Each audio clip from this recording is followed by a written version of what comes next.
Okay, yeah. So just a quick summary. So comparing the Nadex spread on hedging a future versus an S&P E-mini call or put option. Let's say if you're going to go short the S&P and you're buying a call, all right, or you can do the other way around. So what we did is we went and we got the 1870 right here. Okay. And for $1, the cost, when you do one of them, one option equals 50 contracts, meaning you have a total of a $50 risk. Okay? If I buy a 1870 spread, then I have the same hedge. I'm making basically, as long as I do 5 of them, like one option equals 50 contracts, or one contract equals 50 options over on the CME. 5 spreads equals basically one option on the CME. Okay, one contract, or well, not one option, but one contract that equals 50. So now they're both worth $50 a point. They both have the exact same cost. So now, but what happens? Okay, if I go in and I add this in, and it can be really confusing when you're trying to look at these prices because you see this is 1871 and that's $1, and how do I do the difference? There's a really, really simple formula. What Nadex is doing is they're taking the strike, 1870, and they're adding the cost of the option, 1871. That's where the price comes from. That's why 1871 is the price. What the CME is doing, okay, you could say this in backwards, if you want to. What the CME is doing is they're taking the spread, right? They've been doing it longer, but just so you know, they're taking the spread and they're just removing the strike. It's the exact same thing. So, looking at it that way, I mean, you're basically just looking at the risk.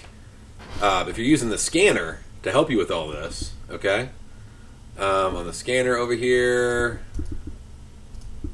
then what we're looking at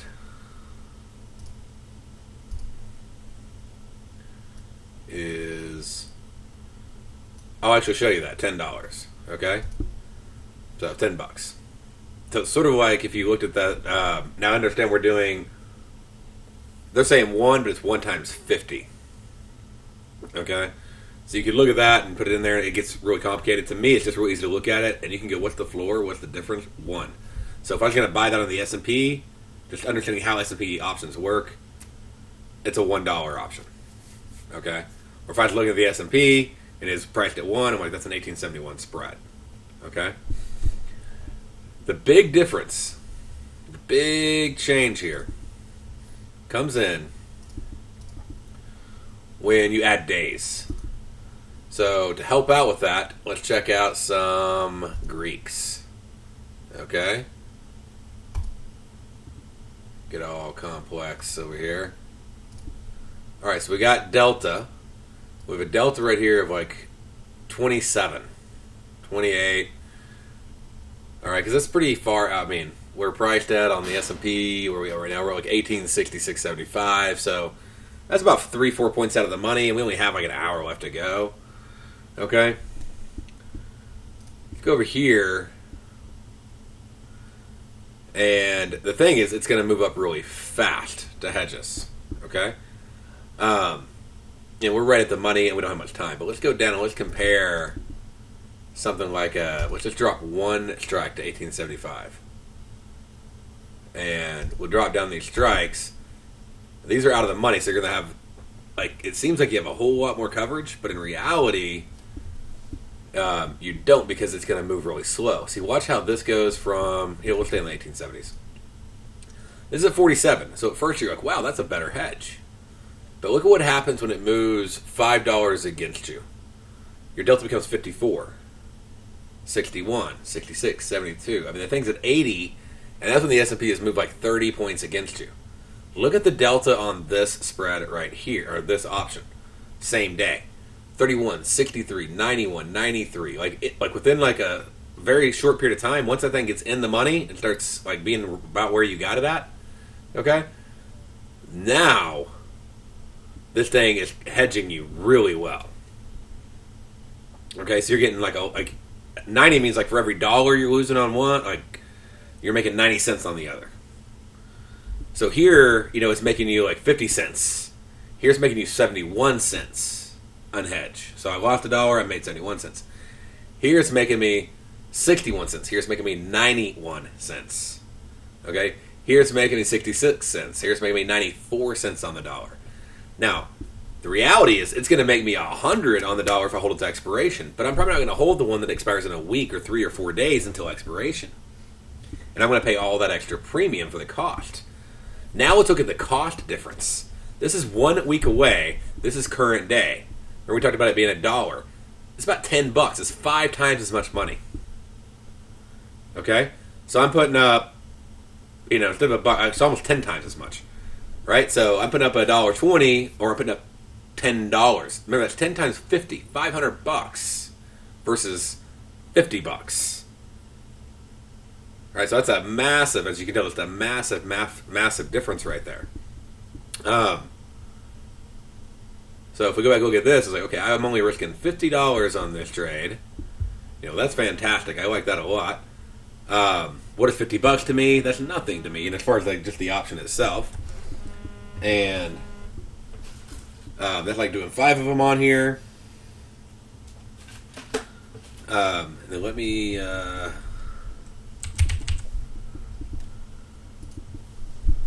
I want to capture these screenshots so maybe we can post them up later.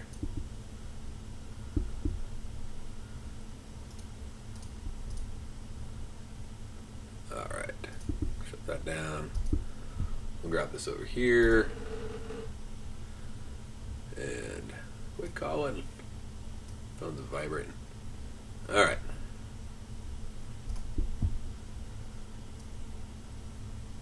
So we got that. And then right here, we got this massive difference in cost.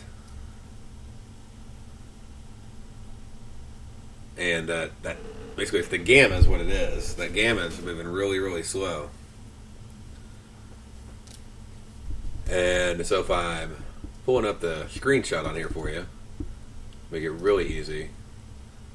You'll look at cost here versus cost here. Look at delta here versus delta here. But I'm less concerned about the delta, and I'm more concerned about the rate of change of the delta if the market were to go up while I was short. Okay? How fast is that thing going to protect me? So, and how much money am I going to have to put up to do the trade?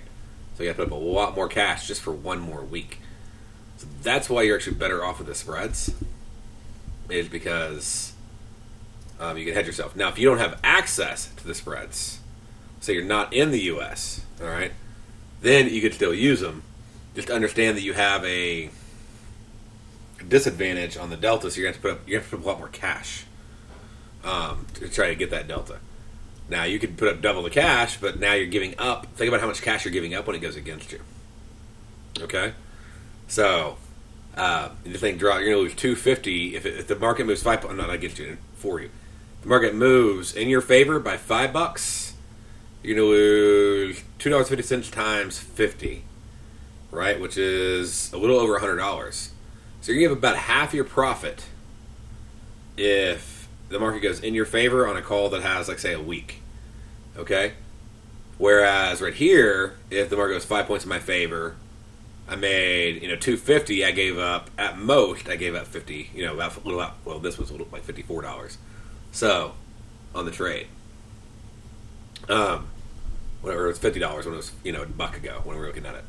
So I gave up 1 point out of my 5, or I gave up 2.5 out of my 5-point move in my favor. So not only is it costing me profit in my direction, it's also increasing my risk when the market moves against me.